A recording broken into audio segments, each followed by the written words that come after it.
Good morning. I have a question for you. Have you ever wanted something?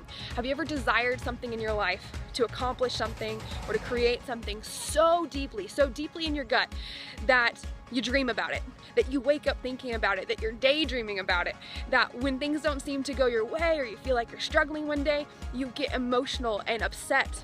You feel like things are getting more difficult. When we have one of those down days, when we're going through a learning process, when we're actually in reality getting closer to our goal, but you can't tell, we start to get more critical of ourselves. These kinds of doubts creep in. And when we start to doubt, we start to question, we make things more difficult on ourselves. We start to look at all the little things that don't really matter, that don't mean anything, and make our journey more difficult. And you don't have to do that. And no matter what it is that you desire, no matter what it is you want to create, whether you want to play ball on the varsity team, or you want to make it to the Olympics, or you want to work on a high school science project, whatever it is that you want and desire, there is someone who's already accomplished it. There's somebody who's already carved a path for you, and all you have to do is follow in their footsteps. All you have to do is follow their steps, follow their process, and connect with them because they want to help you.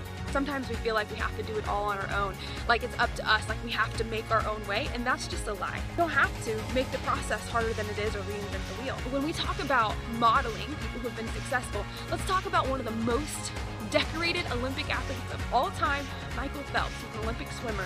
I remember when he swam in his very first Olympics, but you probably don't remember that. But he was kind of famous for always having his headphones in. He'd have a hoodie up, he'd always listen to his iPod. On the MVP Leadership Academy webinar, we talk about the 5 pillars of leadership, and one of them is how to control and manage your emotional state. Because we know that in the sport of softball, in fact, in everything in life, your success is 10% physical skill and ability. That's the truth. It's 10% skill.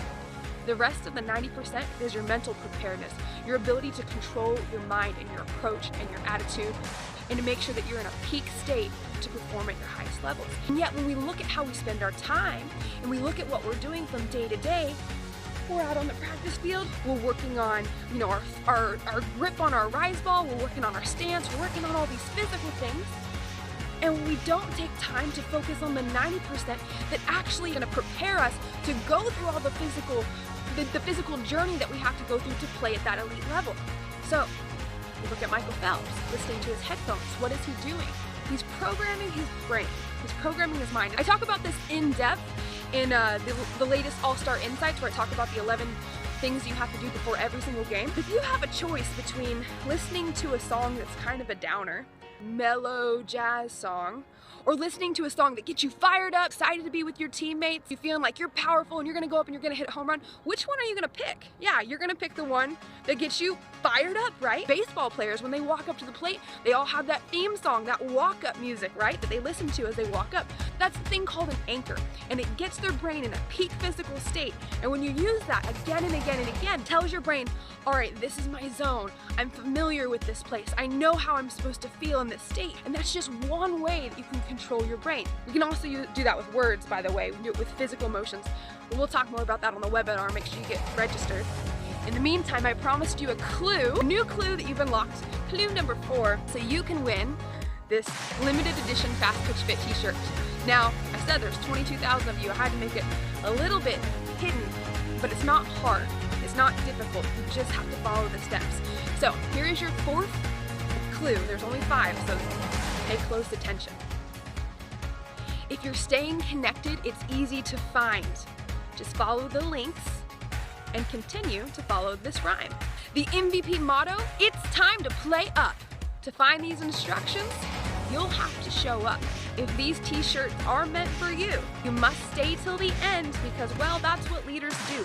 If you're feeling stuck, you'll have more chances this week, but when your time comes, stay focused, be alert, or you might miss what you seek.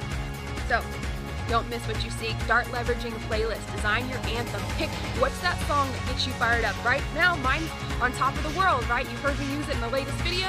I use it in the thank you video after you register for the event. If you haven't gotten registered yet, the link is in the little comments below.